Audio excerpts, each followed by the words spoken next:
พระเจ้าจะมาอาบน้ำเนาะพี่น้องในพระคุณสองพระเจ้าจะมาอาบแดดอาบน้ำนะอาบแดดพี่น้องน้ำจะใสแบบนี้เลยพี่น้องเพราะน้ำจะเอาจากผาเนาะจะว่าจากใต้ดินเดี๋ยวพระเจ้าเป็นคลองระบายน้ำจะว่าออกมาจากผาพี่น้องน้ำจะใสแบบนี้เลย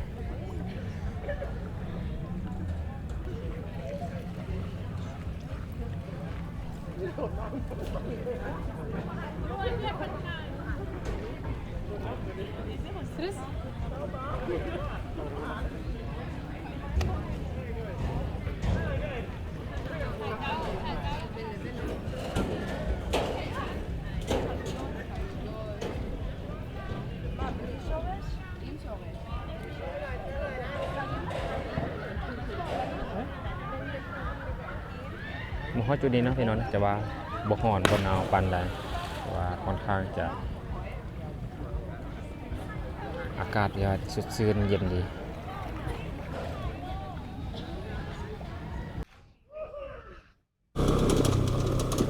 อากาศสบายดีเนาะพ่อแม่พี่น้องเนาะเมื่อสักครู่เนาะวันนี้จะว่าบ่อแพงจะเดินทางพี่น้องจะว่าไปชมบรรยากาศจะว่าคูณสองพี่น้องหรือว่าอ้างหลวงที่บ้านนาม่วงพี่น้องติดตามมาชมกันว่า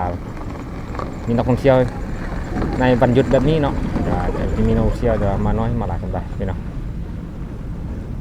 ก็จะเริ่มเห็นเนาะจะว่ารถทุกๆเนาะจะว่าเริ่มเขาเจ้ามากลับแบบนี้เนาะจะมีจำนวนนึงเนาะในมรคุณสองพี่น้องทางเข้ามาก็จะเป็นทางที่ว่าทางบูยาวอยู่แต่ว่าเข้าไปทางด้านในเนาะเจ็ดพระเจ้าก็ยังทางเป็นหินอยู่แต่ก็มีนักท่องเที่ยวมาหลายพี่น้องเนาะแต่ว่าคือว่าเป็นนักท่องเที่ยวที่ว่าพระเจ้าวาลินมาเที่ยวเนาะแต่ว่ามาอาบน้ำทางหลวงคุณสองของเฮาพี่น้อง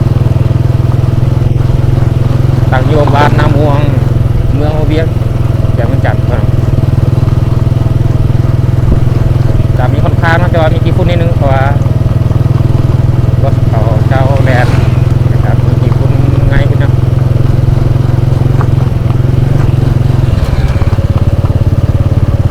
ก็หลายจะมีผู้มีผาแบบนี้ที่แบบว่าในตัวเมืองโอเวียงของเราเป็นธรรมชาติที่แบบงาม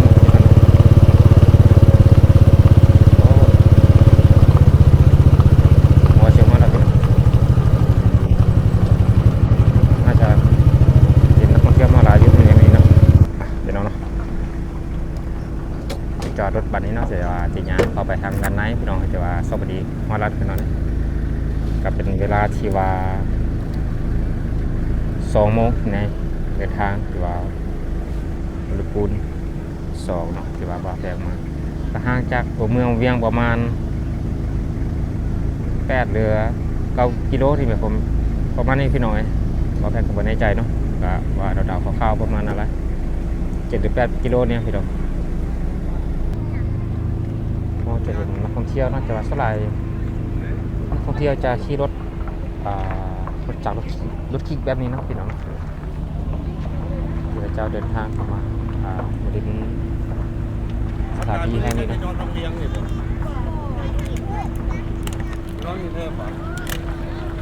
เป็นนักท่องเที่ยวคนลาวเขามาหลายพี่น้องมาเที่ยวมาลิ้นนะ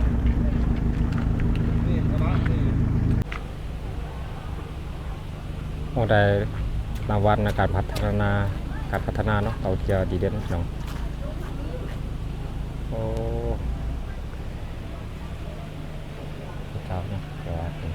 สถานที่หนึ่งที่ว่าได้รางวัลดีเด่นรางวัลวัฒนธรรมและการท่องเที่ยวพี่น้องว่าสถานที่แห่งนี้นะจะว่าดึงดูดเอาผู้คนจะว่าเที่ยวมาชมมาลิ้มเนาะแต่ว่าหลากหลายประเทศที่เขาเจ้านิยมมาลิ้มเนาะพี่น้อง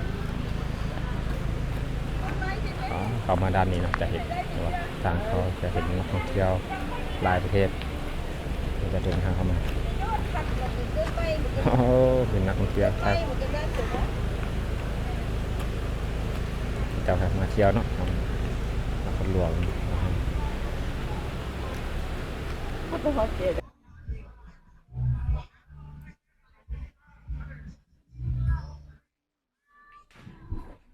แต่ละจุดเนาะพี่น้องจะว่าเจ้ามาเที่ยวจะเห็นแต่ประเทศเนาะฝรั่งเศสยุโรปจะมาท่องเที่ยวสถานที่แบบคุณหนึ่งคุณสองมันมีหลากหลาย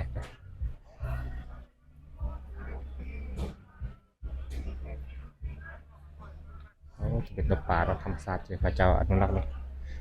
จะเป็นป่าที่ว่าใหญ่เลยพี่น้องป่าธรรมศาสตร์แบบนี้ติดผาเนาะเพราะว่าติดผาแบบนี้เลยจะเป็นผาหินปูนพี่น้อง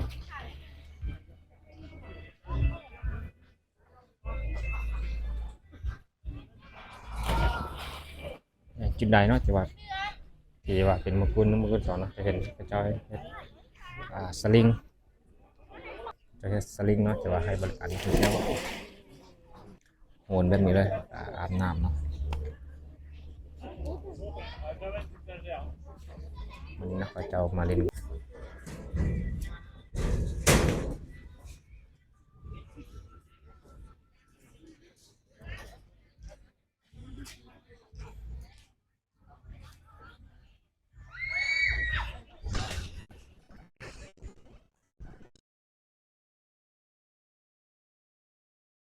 เห็นนักท่องเที่ยวหลายคนเนาะแต่ว่าเขาเจ้ามาอาบแดดในมื้อนี้นะพี่น้องเนาะ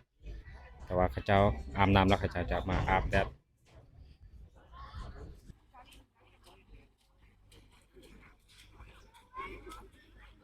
โอ้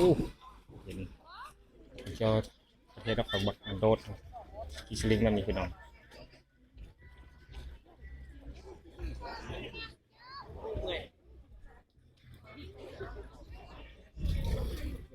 จะเป็นนักท่องเที่ยวคนลาวเนาะแต่ว่าเขาเจ้าจับเป็นกลุ่มเนาะแต่ว่านาง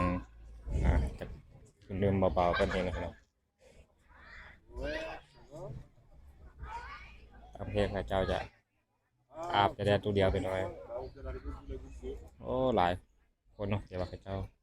มักนิยมแต่ว่ามาท่องเที่ยวในเมืองเวียงของเรา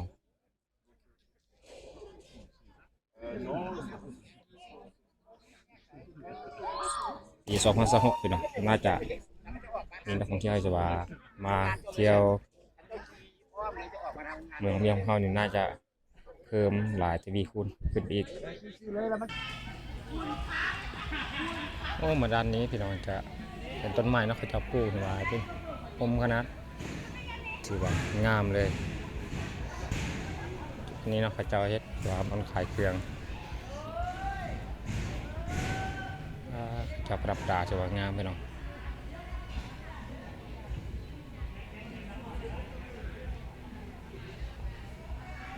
แล้วก็พันวานนั่งเนาะทำปิกนิกหรือว่านั่งแคมปิ้งในมือคูณ2แบบนี้เลยพี่น้องจะเป็นนักท่องเที่ยวคนลาวเนาะแต่ว่าเขาเจ้าเดินทางเข้ามาว่าเขาเจ้ามาทางครอบครัวจะมานั่งดิ้นตามแคมป์ห่มไม้แบบนี้โอ้พี่น้องเนาะจะเป็นแบบว่าถ้ำเนาะจะว่าเป็นถ้ำน้ำที่ว่ามันไหลออกจากนี้พี่น้องแต่ว่าเขตสมพรเนาะจะว่าเป็นน้ำใสพี่น้องใสน่าแต่ว่าไหลไปตามนี้เนาะไหลไปตามนี่ก็ขึ้นไปสระเนาะจะว่าไปอ่างมรคุณนึงเลยอ่างหลวงเขาเลยพี่น้องเนาะจะว่ามาฮอดจะว่าจุดนี้จะว่าอ่างหลวงหรือว่ามรคุณ2ของพวกเราจะมีจะว่าเจ้าบ่พลาดเนาะในการไปขอพรในองค์ฤาษีพี่น้อง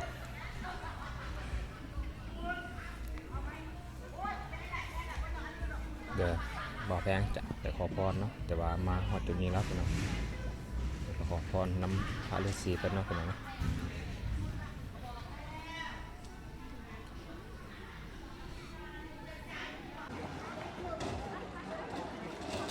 ทุกคนเนาะพี่น้องเนาะ จ้ามักขวาขึ้นเป็นโดด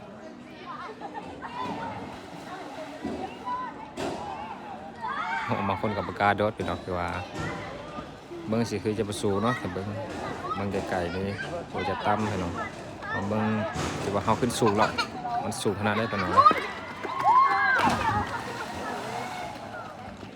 เบิ้งอยู่มอเนาะคือว่าโอ้เบิดสูงพี่น้องขึ้นไปถือว่าสูงๆเห็นบางคนก็บ่กล้าโดดครับ